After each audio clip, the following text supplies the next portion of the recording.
Hello and welcome to Getting to Good Enough, a podcast to help you let go of perfectionism so you can do more of what you love. I'm Shannon Wilkinson, a life coach in Portland, Oregon. I'm a recovering perfectionist who's getting better at good enough. And I'm Janine Adams, a certified professional organizer in St. Louis, Missouri, and I'm lucky enough to be naturally good at good enough. And today we're talking about happy creativity.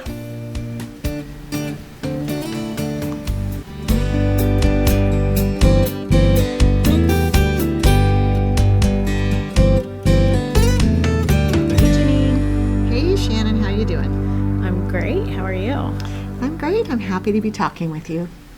It's nice, isn't it? Mm-hmm. Maybe we'll get creative, happily creative in our discussions today. I hope so. Me too. Yeah, I have been less happy than I could be with my creativity lately. Oh, I made a sad face. I know. I'm making a sad face while I'm saying it. Yeah. And why is that? Because, I did the whole cartooning thing, and I was like urban sketching and doing all that stuff, and then I just stopped. And life got in the way a little bit. Yeah, life got in the way, and then it's like one little pebble barrier, another little pebble barrier, and all of a sudden it's like, oh, that's too much.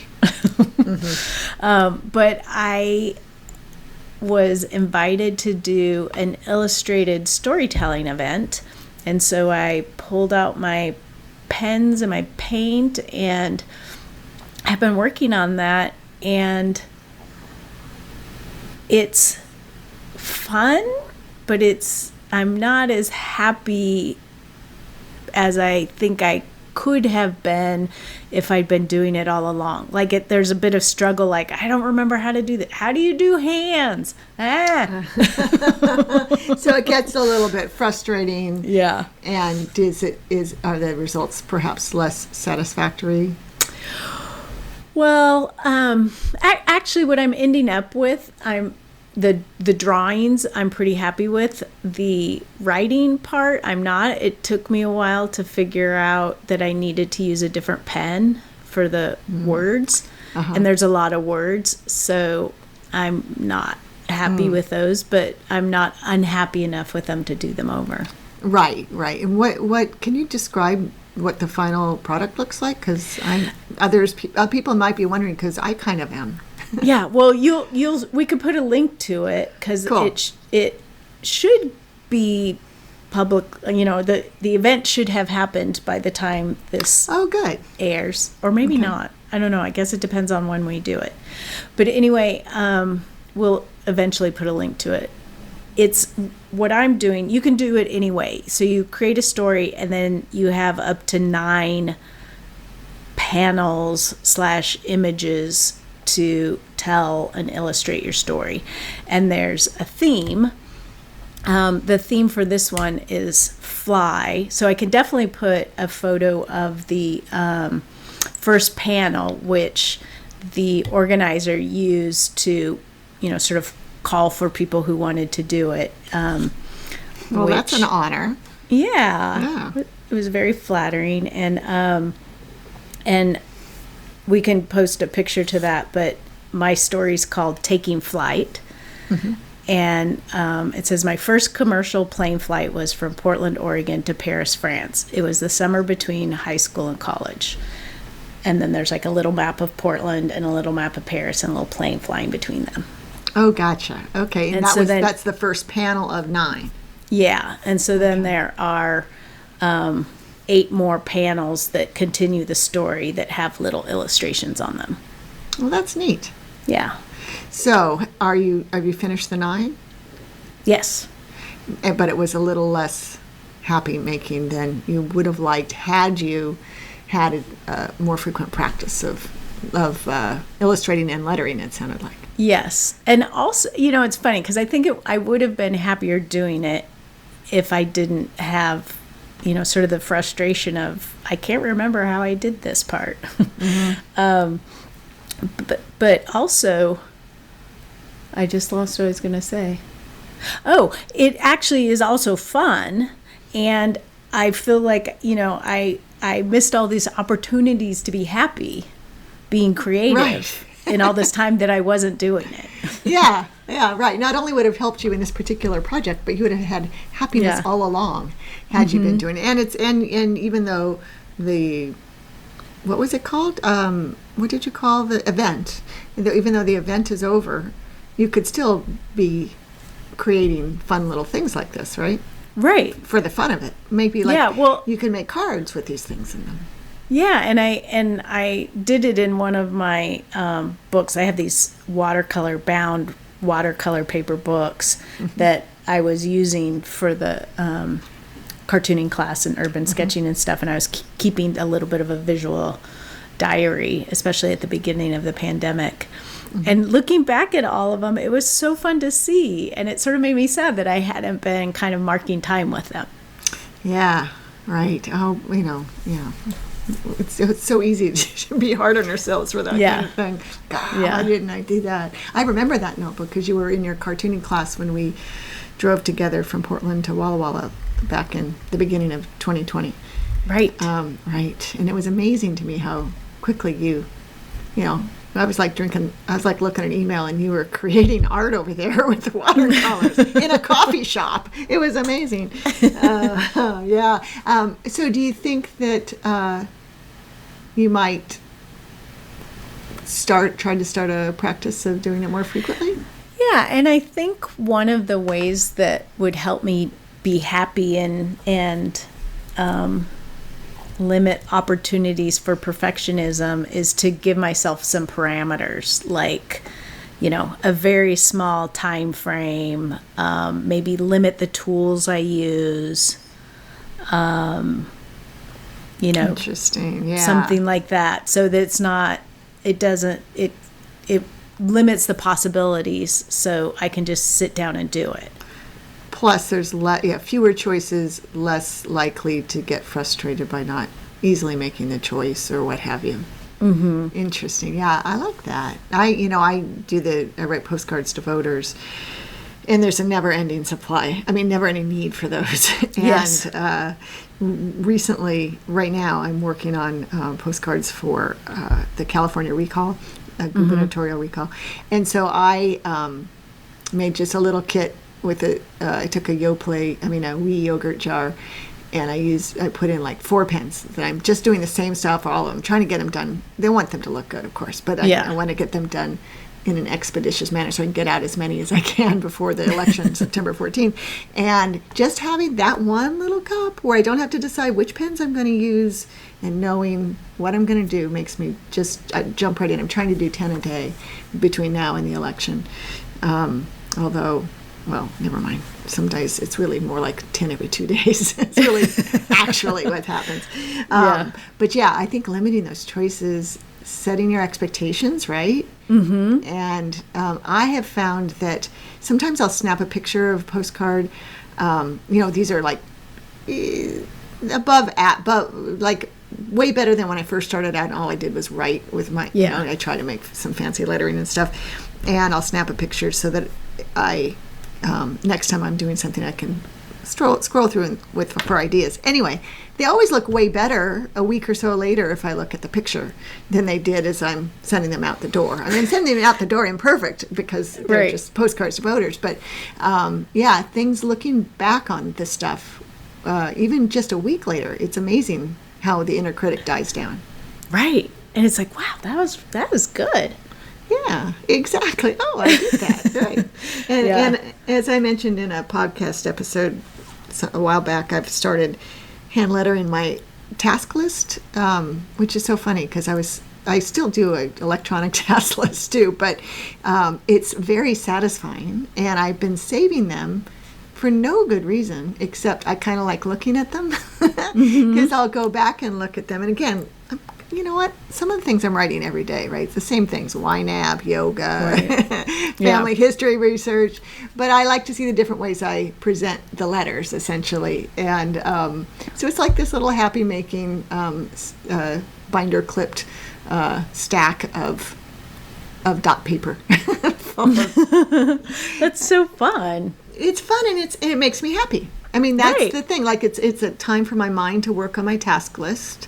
And when it looks pretty or pretty-ish, it makes me want to look at it more, which makes me get more stuff done.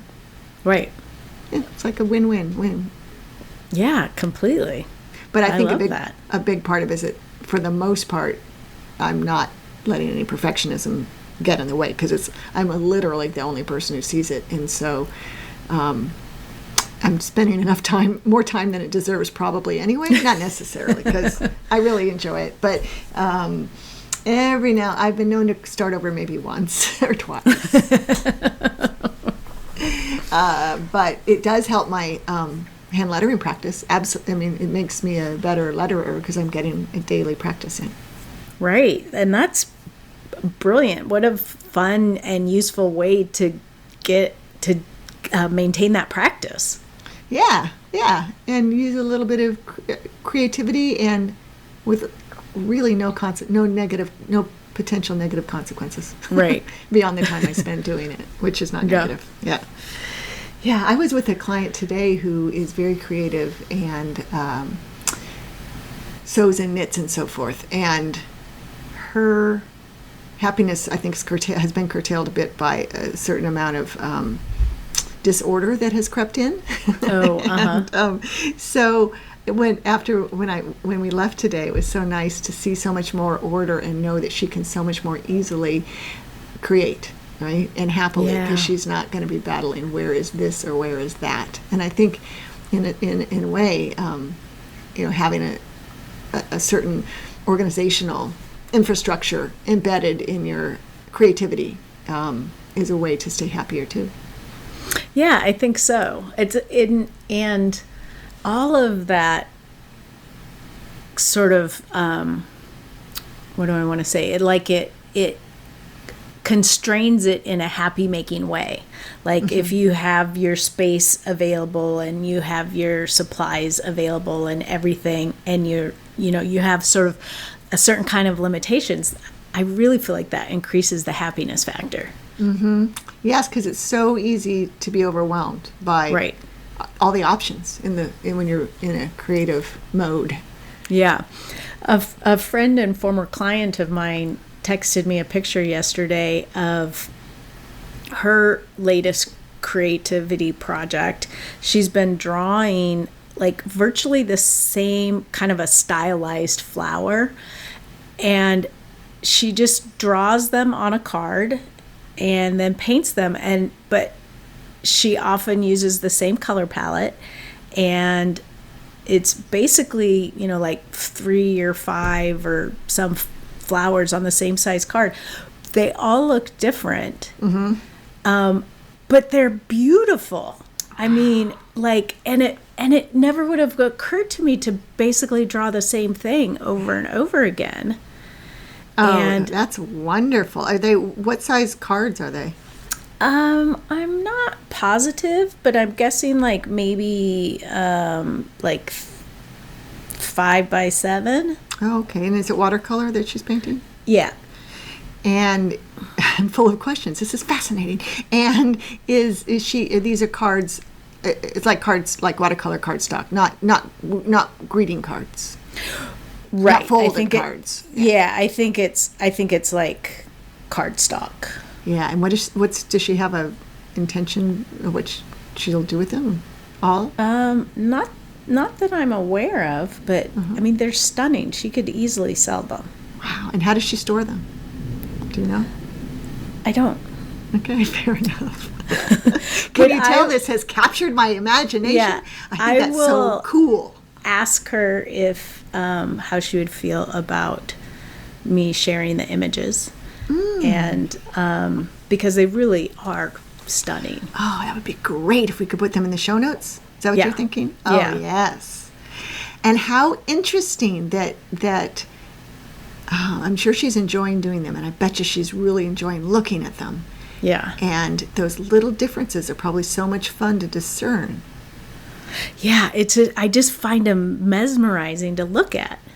And it never, ever, like I said, would in a million years would have occurred to me to do the same thing over and over again. But I can see, I mean, it's sort of like your postcards to voters. Mm-hmm. You know, you're essentially doing the same thing, but you can do it in different ways. Right, yeah, exactly. I mean, I bet my postcards aren't as beautiful as these are her flowers, I bet. But yeah, like, and I can still enjoy this repetition, right? Right. And sometimes they're all the same and sometimes they're different from each other, if you know, within a given campaign. But right. I also do a whole bunch of different campaigns. So, wow, that's a neat story, Shannon. I'm glad you thought of that. I can't wait to see the pictures if she's willing for you to share them. Yes, I will check with her. But you know, I'm thinking about all of this and thinking about, you know, what would make me feel like you know, creativity every day, because I do think it's really valuable to, you know, sort of touch it every day, even if you don't do something big. Like, what feels really easy? Mm-hmm. What feels happy making? I don't know what that is right now, but I definitely want to give it some thought and try out a few things. Yeah. Oh, that's neat. And the thing that popped into my head for you would be an illustrated gratitude journal. And maybe that's too much pressure, but it could, you know, have a triple whammy, right? I mean, you could get gratitude in there too. Oh my God. Okay. Now it feels like a lot of pressure. Yeah, exactly. Or the first thing that popped in my head actually was oh no, I can't think of what it's called. Oh, Janine, the sandwich. Oh, a feedback sandwich. Right. You could do an illustrated feedback sandwich. And each picture could be a sandwich with little differences based on your feedback. You could do a sandwich and you could write it like, you know, the top part is like the bread, and then the middle part you write like it's the meat, and then yeah. That's funny. Go. Yeah. Yeah. So there's a lot of ways to consider bringing it into the everyday. Mm-hmm. Well, I'm gonna have to sort of let this one marinate a little bit. Yeah. And so for people who have a tendency toward perfectionism, I would imagine that perfectionism can get in the way of happy creativity in a big way, right? Oh, I would know nothing about that, Janine. Well, just pretend. Okay. So if I said yes, yeah, absolutely. Because, you know, I've had all of these great ideas, like, you know, doing sort of illustrating my to-do list like you did, or illustrating my day.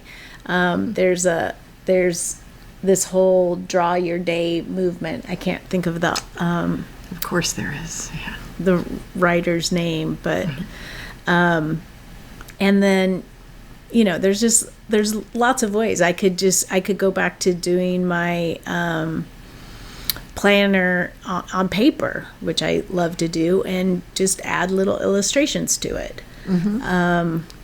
You know, there are a lot of options, and I want to get the right one. Right.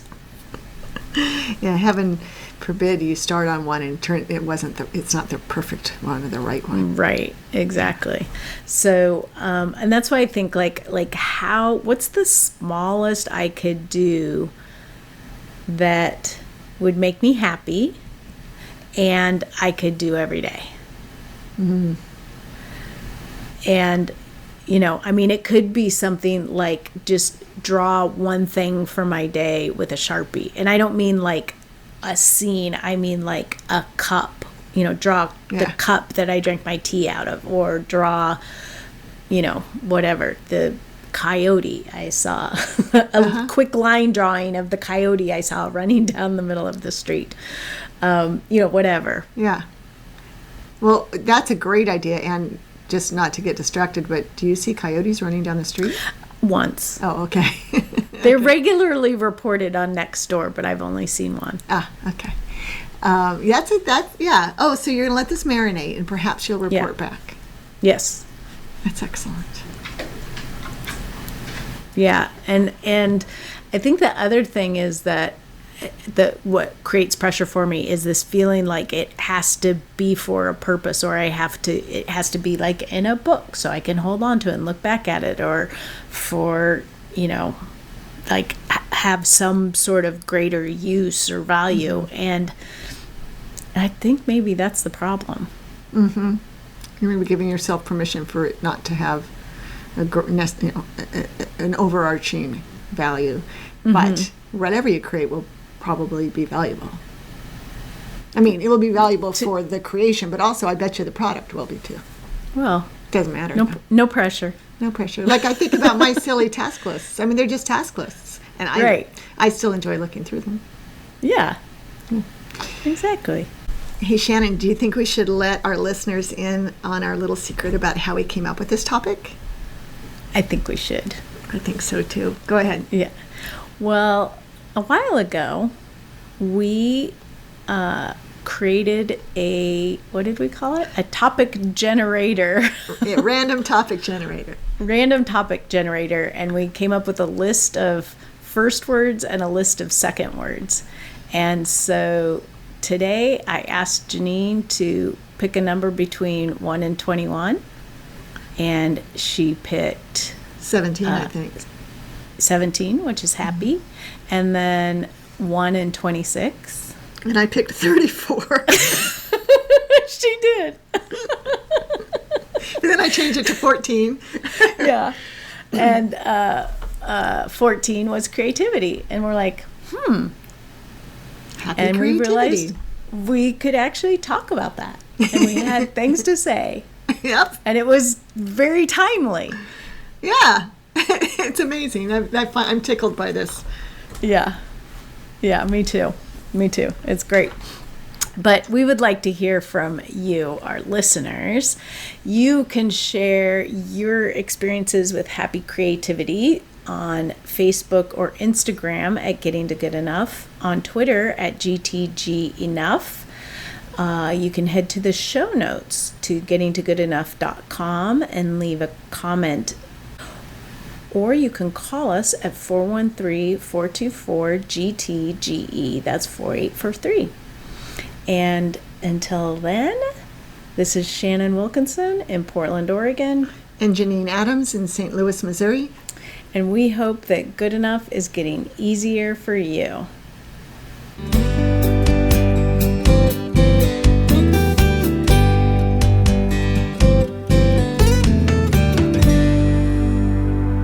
Our random topic generator created a happy accident.